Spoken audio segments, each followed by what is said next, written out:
Okay, let's apply our energy equations to an example. And given that road transport is the biggest source of CO2, let's apply it to road transport. So I've picked a fairly common car, a modern Toyota Corolla. This is a small internal combustion engine car. There is a hybrid version, but I've just picked the internal combustion engine version for this calculation. Now it uses about 6.5 litres of petrol for every 100 kilometres it drives. A litre of petrol has a combustion energy of about 34 megajoules, so that's about 220 megajoules per 100 kilometres, which is actually about half the average for Australian cars. Most of them actually consume about, on average, 11 litres of petrol per 100 kilometres. This is a good car.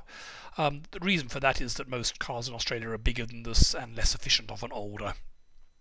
Okay, so that's what it actually uses, but what's causing that? Where is that power actually going? Now the answer to this will depend on whether you're driving in a city or long distance driving in the country, so whether you're commuting around Canberra or driving to Melbourne.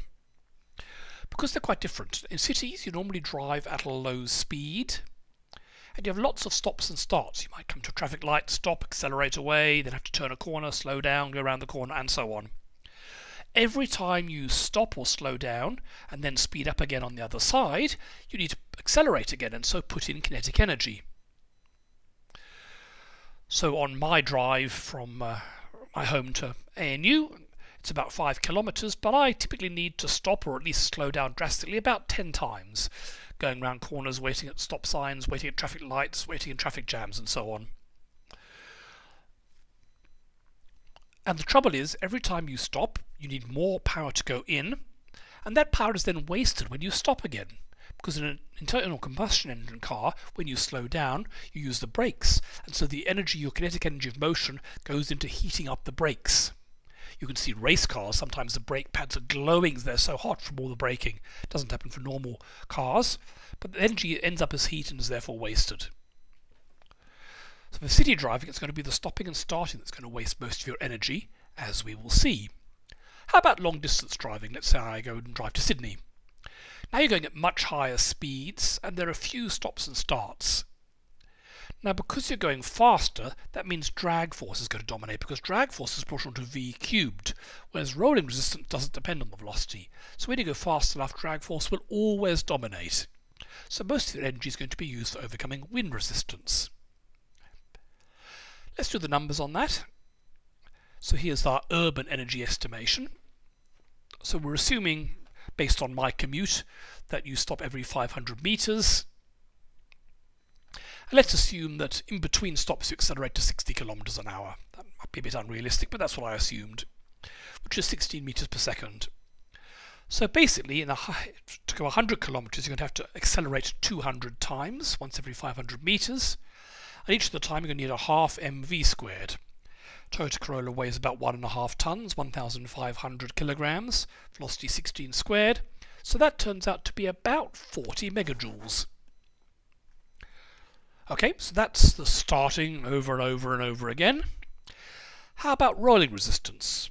Rolling resistance is the coefficient of rolling resistance about 1% times the normal force times the distance you're travelling. Normal force is mg, so 1,500 times roughly 10. Distance is 100 kilometers. Multiply them all together, you get about 15 megajoules. So not negligible. It's important to inflate your tyres properly, because if they're deflated that can be worse, but it's still a lot smaller than the stopping and starting.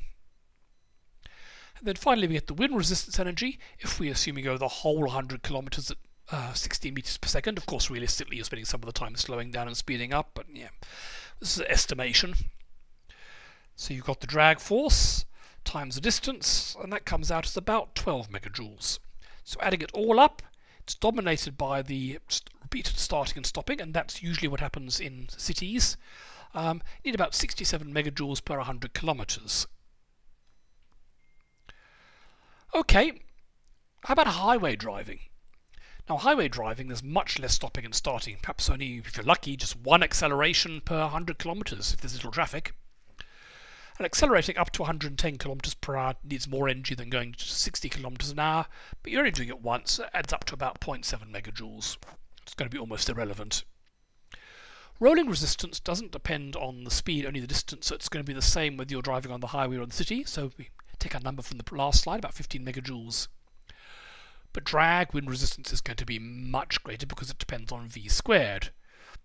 The drag force using the drag equation is about 430 newtons, and therefore the energy is about 43 megajoules per 100 kilometers. So adding them all together, you get about 59 megajoules, which is a bit less than the 67 we had from the city, and indeed normally internal combustion engine cars get better fuel economy out on the open road, and are dominated by drag. But hold on a minute. We said we needed about 67 megajoules in the city and slightly less for the highway, but we also said the actual energy consumption of a car is about 220 megajoules per 100 kilometers. Why the difference? Well, the difference comes from our good old friend the Carnot limit.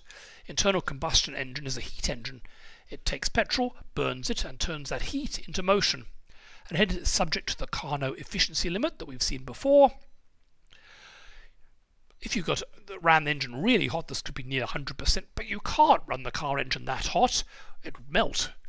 Or it will produce toxic nitrogen oxides, or prematurely ignite the fuel, all of which means that most cars are typically only 30% efficient. Some diesels get up to maybe 40%, but that's about the efficiency of a car engine.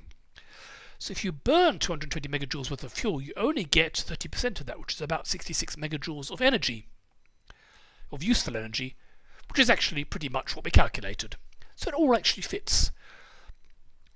So what this actually means is cars are actually very efficient. There's a reason why cars have not improved drastically in the last 70 or 80 years. It's because they were already pretty much as efficient as they could get up. They're up against theoretical limits set by drag, mass, and thermodynamics.